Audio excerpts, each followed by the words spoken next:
मेरा नाम किरणपाल सिंह है और पैरामिलिट्री फोर्स एसोसिएशन के साथ में हम जवानों के लिए कार्य कर रहे हैं।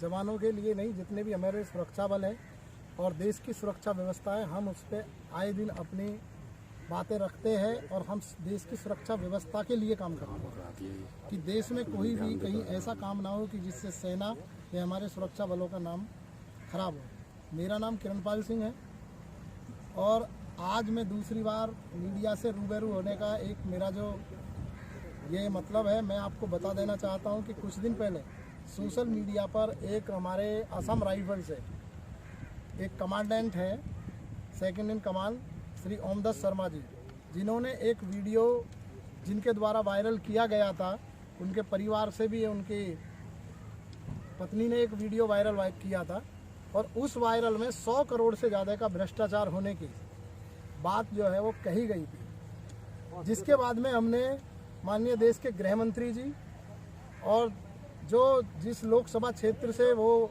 अधिकारी है फरीदाबाद, वहाँ के सामाजिक कल्याण न्याय मंत्री श्री कृष्णपाल गुर्जर जी से मैंने ये परिवार के बच्चे आए थे हमारे साथ, उनके साथ बात करी तो बड़ा हमें एक दुख लगा कि देश के समाज कल्याण न्याय मंत्री एक ऐसा जवाब देते हैं कि भाई हम इस करप्शन के और इन बातों के ऊपर जो है हम बंगाल का चुनाव थोड़ी छोड़ सकते हैं। बात नंबर 1, ये बड़ी दुखित बात है।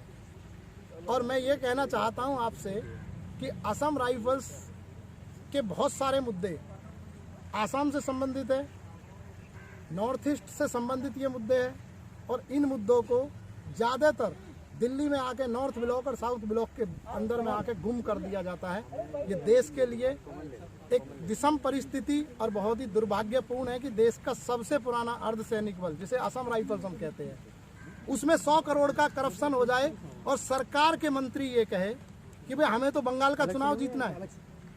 दुखित बात, गुवाहाटी हाई कोर्ट का ऑर्डर ना मानते हुए आज उस अधिकारी को कह दिया, आपने पहले उसके लैपटॉप कंप्यूटर छीन लिए कि जिनमें सबूत थे, फिर आज असम राइफल्स जबरन उनको कोर्ट मार्शल करने, उन्हें नौकरी से निकालने के लिए जो तैयार हो रही है, ये पूरी तरह से गैर संवैधानिक और गैर जिम्मेदाराना है। अगर गृह मंत्रालय और सरकार तक ये सारी बात पहुंची हुई है, गृह मंत्री जी तक ये सारी बातें पहुंची हुई है, तो फिर उनको निष्पक्ष जांच एजेंसी से जांच कराने में गुरेज क्या है, करानी चाहिए।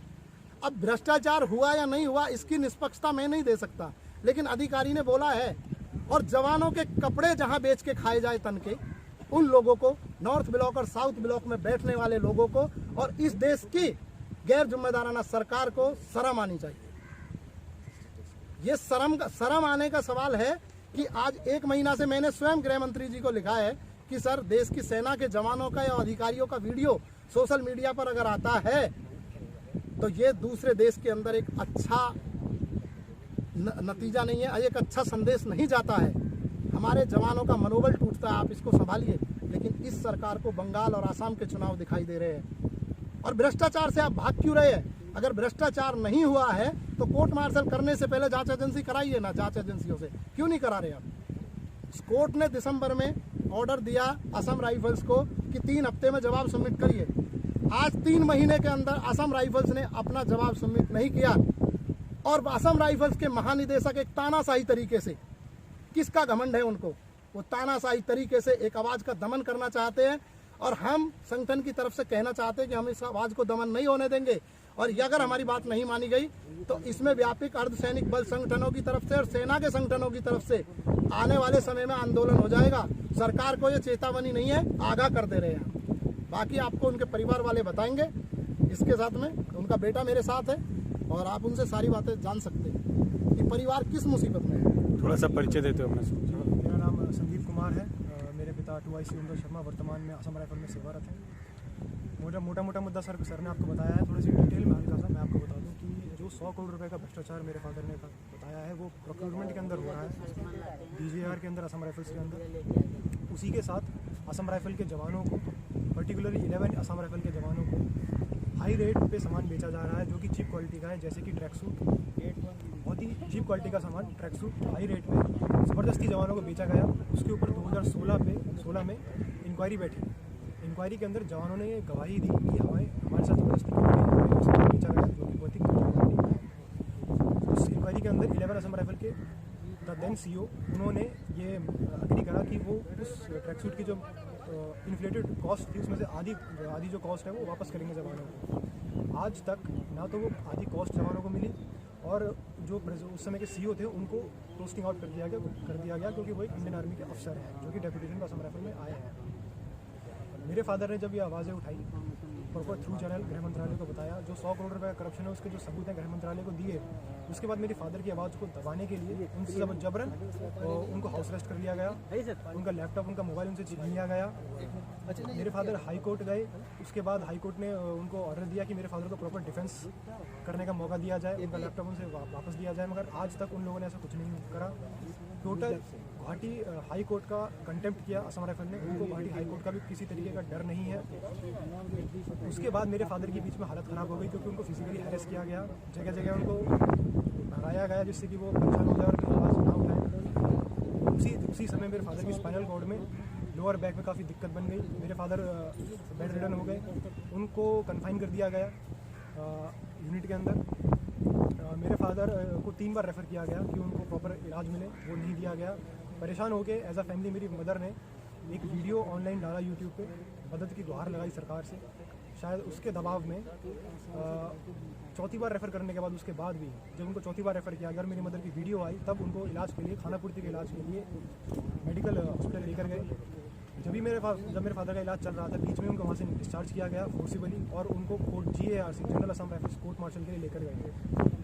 जबकि ये भी एक तरीके से कंटेम्प्ट ऑफ कोर्ट है हाई कोर्ट का, क्योंकि पहले ही मेरे फादर ने 2 writ petition Guwahati high court में और एक contempt of court Assam rifle पहले ही कर चुकी है, उसके ऊपर भी एक केस चल रहा है। ये second contempt of court Assam rifle के अंदर जो डेपुटेशन का इंडियन आर्मी के ऑफिसर्स आ रहे हैं जो कि सीनियर हैं, सभी नहीं, जो सीनियर अफसर हैं वो लोग कर रहे हैं। मेरे फादर को मेंटली फिजिकली हैरेस किया जा रहा है।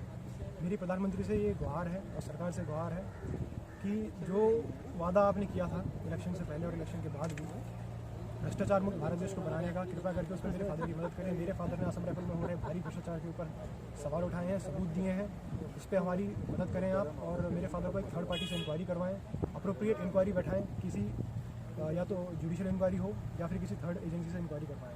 धन्यवाद। क्या लग रहा है आपको कि मतलब आप पूछिए, आपका जो भी क्वेश्चन है। क्या लग रहा है कि जो आसाम राइफल में जो अफसरान है वो आपके फादर की या तरफ से कुछ नहीं सुन रहे हैं उनकी, मतलब जी बिल्कुल नहीं सुन रहे हैं, वो तो कंटेम्प्ट ऑफ कोर्ट तक कर दे रहे हैं, किसी चीज़ का डर ही नहीं है, तो वो लोग कोई बात नहीं सुन रहे हैं। जबकि सबूत है मेरे फादर के पास और जवानों ने टेस्टिफाई भी करा इंक्वायरी के अंदर, गवाही दी उन्होंने कि हमारे साथ ऐसा हुआ है। जवानों ने गवाही दी है, हमें महंगा ख़राब क्वालिटी के ट्रैक सूट महंगे दाम में ज़बरदस्ती बेचे गए हैं। इंक्वायरी में CEO ने माना भी है, उन्होंने कहा कि मैं आधी जो कॉस्ट है वापस करूँगा, आज तक नहीं करी, उनको पोस्टिंग आउट कर दिया इंडियन आर्मी ने, वापस ले गए।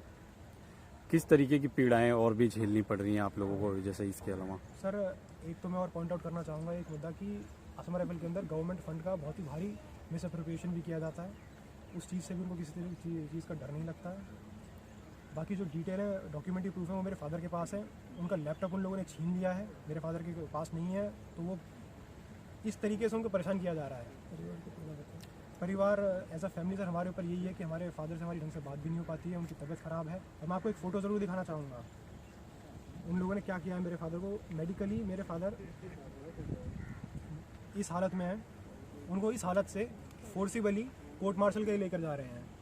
मेरे फादर चल भी नहीं सकते, व्हील चेयर पर, इसलिए कि उन्होंने एक आवाज़ उठा दी भ्रष्टाचार के खिलाफ जो उनको लग रहा है कि आसाम राइफल में हो रहा है, इसलिए उनके खिलाफ ये आपको लगता है कि सारे मामले बनाए जा रहे हैं या कोर्ट मार्शल वगैरह किए जा रहे हैं? जी बिल्कुल, मेरे फादर ने करीब 2016 से आवाज़ उठा रहे हैं, इंक्वायरी बैठी, तो उस हिसाब से उस चीज़ से परेशान होकर जो इंडियन आर्मी के ऑफिसर्स असम राइफल के अंदर डेपुटेशन पे आते हैं जो सीनियर हैं, इसलिए वो लोग मेरे फादर की आवाज़ को दबाने की कोशिश कर रहे हैं और फोर्सिबली कोर्ट मार्शल भी किया जा रहा है जो कि कंटेम्प्ट ऑफ कोर्ट है, इलीगल है और अनकॉन्स्टिट्यूशनल है। कहा जाता है कि जो सेना का मामला है तो सेना डिसिप्लिन, सेना का पूरा राष्ट्रवादी मामला है, तो इस मामले में भी अगर इस तरीके की चीज़ें निकल के बाहर आ रही हैं तो ये कैसी देश के लिए कैसी इसको देखा जाए इसके लिए? ये तो एक तरीके से बदनामी है सेना के लिए कि जो एक सीनियर अफसर आपको सबूत दे रहा है उसके ऊपर भी आप इंक्वायरी नहीं करा रहे हैं, ये टोटल बदनामी है सेना की। देश की जो बाहर विदेशों में बदनामी होगी इससे। कहाँ तक गए आप लोग अभी तक, मतलब ऊपर में गवर्नमेंट में कहाँ तक? हम अपने क्षेत्र के सांसद से मिले हैं, हाँ, MOS गृह मंत्रालय में जो है अपने रेड्डी साहब, इनसे हमारी फ़ोन पे बात नहीं हो पाई क्योंकि मैंने सर ने उनसे बात करी थी, अच्छा। वो लोग वहाँ पे बिजी हैं इलेक्शन में, उन लोगों ने हमारे मुद्दे को प्रायोरिटी नहीं दी। नहीं दी। अब आप लोग क्या चाहते हैं और आगे? सर हम लोग ये चाहते हैं कि मीडिया के थ्रू ये बात और उच्च स्तर तक पहुँचे और कोर्ट भी इसका संज्ञान ले, निष्पक्ष इंक्वायरी। निष्पक्ष इंक्वायरी हो, थर्ड पार्टी से इंक्वायरी हो, क्योंकि मेरे फादर ने डीजी असम राइफल्स के ऊपर एलिगेशन लगाई हैं, तो आपको कम से कम एक दूसरी पार्टी से इंक्वायरी करानी चाहिए। ये नहीं कि जिसके ऊपर एलिगेशन है वही अपने ऊपर इंक्वायरी कर रहा है आज, ये इलीगल है। ठीक है। लास्ट में चलो हो गया ना? लास्ट में क्या आप कुछ बोलना चाहते हैं? लास्ट में एक अपील हम जरूर करना चाहेंगे कि असम राइफल्स में करीब 800 अफसर सेना के वहाँ पर डेपुटेशन है, डीजी साहब से अलग, लेकिन वो सब तो भ्रष्टाचार में लिप्त नहीं है।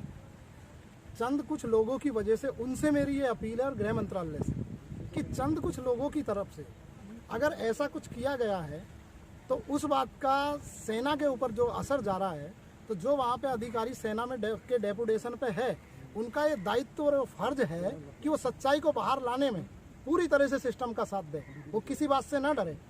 और अगर इस तरह से ये होता रहेगा तो आगे आदत पड़ेगी।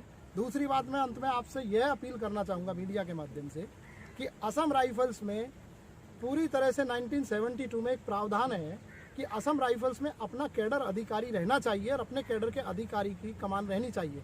लेकिन ये नॉर्थ ब्लॉक की जो व्यवस्था है, इसने असम राइफल्स के 70,000 तकरीबन जवानों का शोषण करवाया है जानबूझकर, और हमारी लड़ाई इससे है, सेना के किसी अधिकारी से हमारी लड़ाई है। एमओडी से हमें कोई ये नहीं कि एमओडी से हमारी लड़ाई है। हमारे जो एक्स सर्विसमैन है, पूर्व सैनिक है, उन्होंने बेचारों ने अपील की यहाँ पे दिल्ली हाई कोर्ट में, उनकी अपील पे कोई जवाब नहीं। अक्सर इस बल को आप मुक्त करिए, और ये बल को दोहरे नियंत्रण में रखने का उद्देश्य है सिर्फ और सिर्फ भ्रष्टाचार।